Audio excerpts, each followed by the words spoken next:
Bonjour, aujourd'hui je suis à Séoul et je vais traverser le parc national Bukhansan d'est en ouest.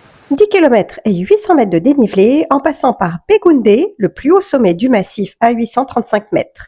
Au programme, montées et descentes vertigineuses, roches de granit, couleur d'automne, des temples et des cours d'eau. La rando démarre directement depuis la sortie numéro 2 du métro, station Bukhansan 8 de la ligne 8 Shinseol. Les affaires sérieuses démarrent avec les premiers, mais non les derniers, escaliers.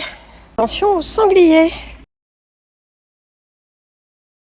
Bon, après les grandes marches, puis les petites marches, ça monte à plat sur la passerelle. Dès le départ, les couleurs vibrantes des érables. Et voilà, les choses sérieuses commencent. Regardez ça!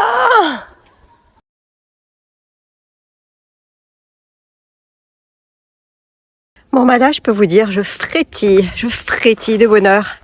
Voilà pourquoi j'aime autant venir en Corée à l'automne. Parce qu'il y a des couleurs hallucinantes. Et qu'en général, il fait beau et sec.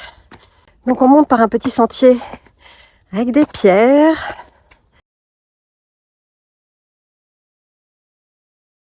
Donc les consignes, prendre une pause de 5 à 10 minutes toutes les 40 à 50 minutes de marche. Bien respirer pendant la montée et prendre de l'eau et manger des snacks. Et ça continue de monter. Bon j'étais très surprise, j'entendais des miaou et en fait il y a un chat au milieu de la montagne.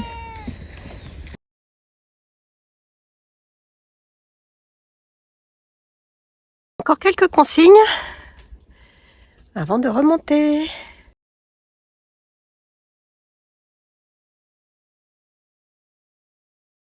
Bon, et là, ça monte nettement plus.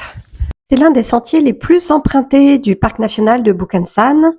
J'ai de la chance, j'ai pas trop de monde à la montée, mais vous verrez, au sommet, ça va être autre chose. La descente de l'autre côté sera par contre beaucoup moins empruntée. Et les premières vues sur le pic Insubong se dévoilent. Ce pic évidemment n'est pas accessible en rando, seulement en escalade. La cabane des secours. Il y a un tout petit mini-temple, juste sous le gros rocher.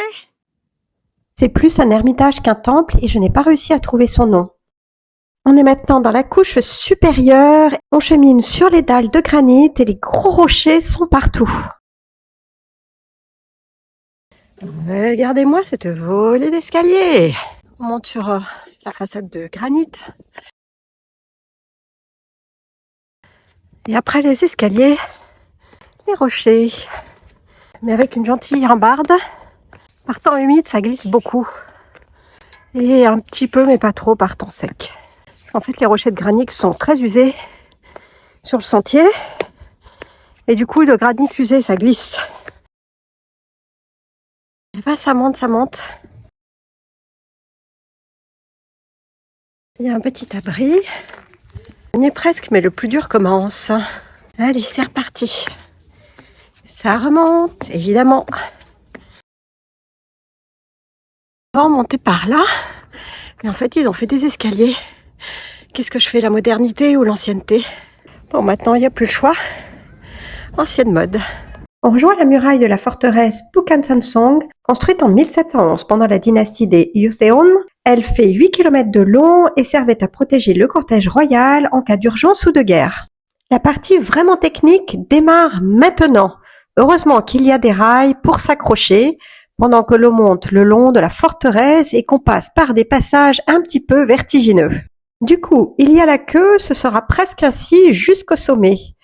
Et encore, on était vendredi, le week-end, c'est terrible le monde qu'il y a ici. Il faut dire que c'est tellement beau, que c'est si près de Séoul et que la randonnée, c'est quand même le sport national en Corée du Sud.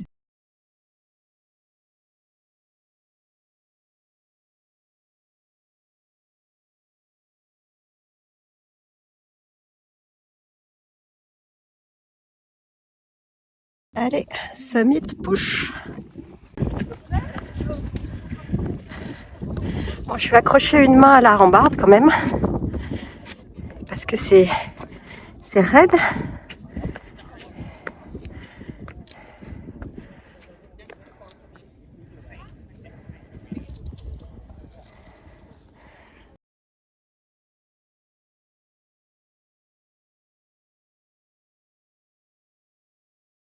Bon, ça fait la queue pour le sommet. Bon, c'est pas la queue pour l'Everest, mais presque. C'est la queue pour le sommet parce qu'il est tout petit, il n'y a pas beaucoup de place dessus et il faut faire la mythique photo du sommet qui est une tradition coréenne. On se prend en photo sur chaque sommet.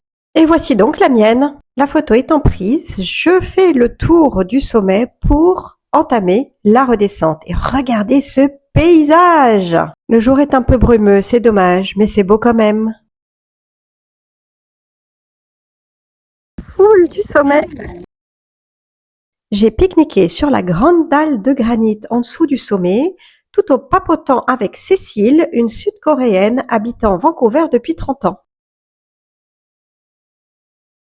Et ça, ce sont des grimpeurs qui font le même sommet que moi, mais par une toute autre voie. Allez, une dernière vue avant de redescendre de l'autre côté de la montagne.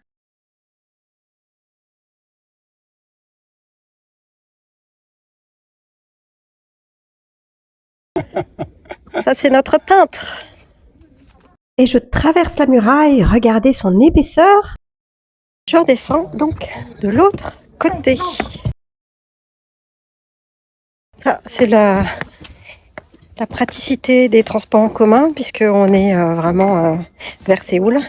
C'est que du coup, je peux faire toute la traversée du massif et prendre des transports en commun de l'autre côté.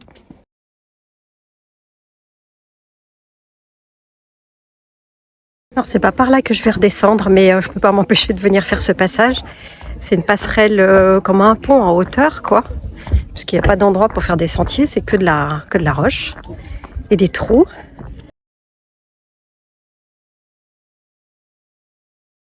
Et là, il y a les gens qui font de l'escalade que j'ai vu tout à l'heure.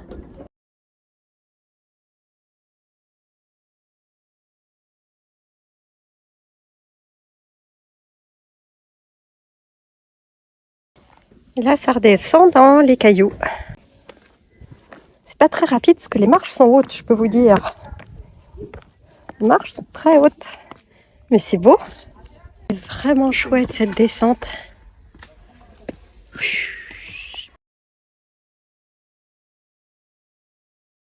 C'est un petit endroit de pause. Allez, je reprends le sentier. Je me demandais pourquoi j'avais le soleil dans la tronche, mais c'est normal, je vais d'est en ouest. Et vu que j'ai fait une longue pause au sommet, et bien du coup c'est l'après-midi, le soleil a basculé de l'autre côté. Et donc, il y a plein de panneaux, attention au feu, puisque l'automne qui est très sec est propice au feu de forêt avec toutes les feuilles qui tombent. Monsieur, il se balade avec sa musique à fond. Ça, j'avoue, j'apprécie moyen.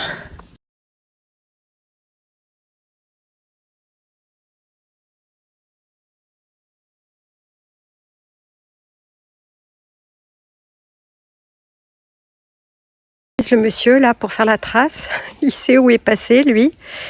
Là, c'est assez technique, parce qu'il y a beaucoup de rochers entassés, etc. Ça glisse un peu avec les feuilles, avec les rochers. Bon, je vais le rattraper maintenant, parce que c'était bien pratique, parce qu'il y a des endroits où c'est pas évident avec les feuilles de savoir où passer. Et bon, comme ça, j'utilisais sa trace. J'avoue, j'utilise les compétences là où elles sont. C'est par là, mais moi, je vais faire un petit détour pour aller visiter un temple. Je vais toujours visiter les temples. Je trouve ça magique, ils sont toujours dans la montagne. Donc je fais un petit rallongé, mais c'est pas grave, parce que j'ai tout mon temps, et que tant de beauté ne peut pas s'ignorer. Ah, c'est un rocher gravé.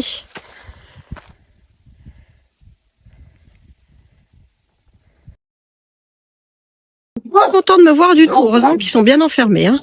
Petit chou, piment, cueilli, il y en a plus sur pied. En fait, c'est juste un ermitage qui, je pense, doit être rattaché au plus gros temple que je vais juste aller voir maintenant. J'ai pris un petit chemin pas très emprunté et il est même coupé par la crémaillère qui devait monter les trucs pour le temple. Bon, ça, je pense que je viens de rejoindre l'entrée officielle en fait. Donc là, il y a la porte et puis je vais aller visiter par là maintenant. Il y a une belle vue sur les pics. Magnifique. C'est sûr que avec tout ce beau paysage autour de toi, t'as envie de prier. Hein.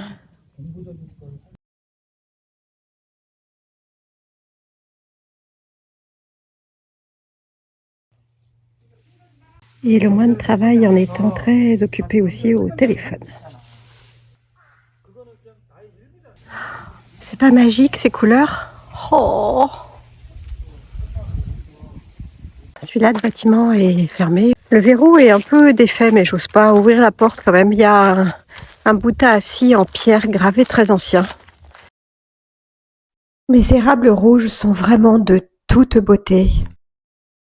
Après avoir exploré chaque recoin, je repars. Définitivement, ça doit être le chemin officiel pour le temple, parce qu'il est quand même beaucoup moins acrobatique que le petit chemin par lequel je suis montée de l'autre côté. C'était Sangunsa Temple. Enfin, ça veut dire temple déjà. Hein. Et il y a écrit No Trail. Ça veut dire que le petit chemin que j'ai pris, il est plus officiel. Il est dans Kumut. Il est plus officiel. C'est pour ça que j'ai dû verser la crémaillère. Je n'ai pas fait exprès de prendre le chemin qui est plus un chemin, parce qu'il n'y avait pas écrit No Trail de l'autre côté. Il y a un petit peu d'eau qui court. Quelqu'un a dû se blesser dans la montagne.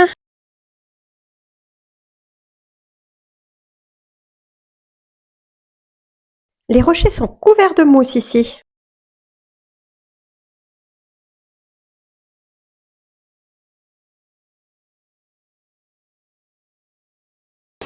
Super mignon cette descente.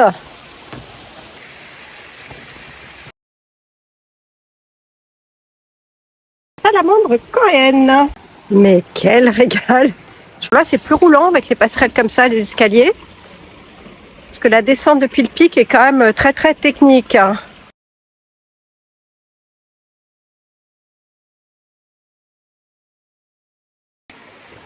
Vraiment trop beau.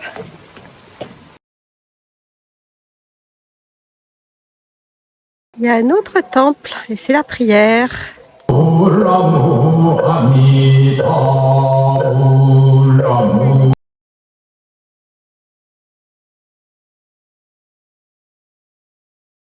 Et c'est ainsi que se termine cette magnifique journée dans le parc national de Bukhansan.